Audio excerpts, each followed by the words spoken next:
అక్కడ ఎక్స్ట్రా చెప్తారా? చెప్పరు. మీరు చదివినవే అక్కడ కూడా చదువుతారు, అవునా కదా? ప్రైవేట్ స్కూల్ కాబట్టి వాళ్ళు ఫీజు కలెక్ట్ చేస్తారు పేరెంట్స్ దగ్గర నుంచి, కాబట్టి కొంచెం ఇన్ఫ్రాస్ట్రక్చర్ కొంచెం ఎక్కువ పెట్టుకుంటారు, ఏసీలు పెట్టుకుంటారు, ఫ్యాన్లు ఉంటాయి. ఓకే, సో నేను కూడా కింద కూర్చొని చదువుకున్నాను 10th క్లాస్ వరకు. 10th క్లాస్ వరకు మేము కింద కూర్చొని అర్థమైందా? తర్వాత ఇప్పుడు డెవలప్ అయిపోయింది, ఇప్పుడు చైర్స్ గట్రా బెంచెస్ వచ్చాయి అక్కడ. బట్ ఏంటంటే గవర్నమెంట్ స్కూల్లో ఉన్న ఇది అక్కడ ఉండదు. అక్కడ అందరూ ఏంటంటే ప్రొఫెషనల్గా ఉంటారు, ప్రొఫెషనల్ కూడా ఫైనాన్షియల్స్ కూడా ఉంటారు. అదే బిజినెస్. ప్రైవేట్ స్కూల్ అనేది బిజినెస్. వాళ్ళు మంచిగా చదువుడానికి మంచిగా వెళ్తారు, ఇక్కడ కూడా మంచిగా చదువు మంచిగా. నేను చెప్పింది ఏంటంటే ఉద్దేశం, ఇక్కడ మనం గవర్నమెంట్ స్కూల్లో చదివితే బాగా చదవలేదు, ప్రైవేట్లో బాగా చదువుతారనేసి మనోభావం ఎవరితో ఉంటే మైండ్ నుంచి తీసేయండి. అర్థమైందా? ఇక్కడ చదివినే మీరు మంచిగా చదివారు అనుకోండి, మీరు తప్పకుండా పైకి వెళ్తారు. ఇది ఫస్ట్. ఓకే, బట్ చదవాలంటే ఏంటంటే మీలోన ఒక ఇది రావాలి. ఏంటంటే ఉద్దేశం అంటారు. ఏం మీరు మనసులో అనుకోవాలి, నేను చదవాలి అనుకుంటేనే చదవగలరు. ఏదో మీ అమ్మ నాన్న కోసం వచ్చి చదువుతుంటే చదవలేరు, వచ్చి టైం పాస్ చేసి వెళ్ళిపోతారు.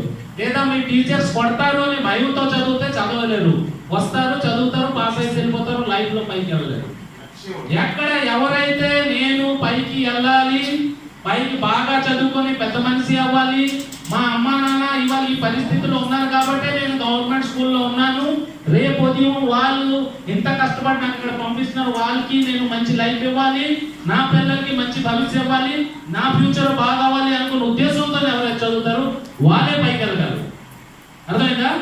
లేదు టైం పాస్ కోసం మమ్మీ వాళ్ళు పంపిస్తున్నారు వెళ్ళకపోతే అవ్వదని వస్తే అవ్వదు. ఓకే, దానికోసం ఉద్దేశం ఉంచుకోవాలి, పాజిటివిటీ ఉండాలి, మైండ్లో పాజిటివిటీ ఉండాలి. ఉంటేనే మీకు అన్ని మంచి జరుగుతుంది. ఎప్పుడు మైండ్లో నెగటివిటీ అనేది చేయగలరు. మీలో చాలా మంది ఫస్ట్ సెకండ్ థర్డ్ అవుతుంటారు, చాలా మంది లాస్ట్ కూడా అవుతారు. కొంతమంది పేర్లు కూడా maybe I don't know what is the standard of the school, but sorry to say, but కొంతమంది స్కూల్స్ లో పేర్స్ కూడా అవుతుంటారు, అవునా కదా? బట్ ఫెయిల్ అవున వాళ్ళు కూడా ఎంత పెద్ద పెద్ద మనుషులు ఉన్నారు తెలుసు కదా? చాలా సార్లు చాలా మంది ఫెయిల్ అయ్యి కూడా ఎక్కడికో వెళ్ళిపోయి ఉన్నారు, తెలుసా లేదా? తెలుసా?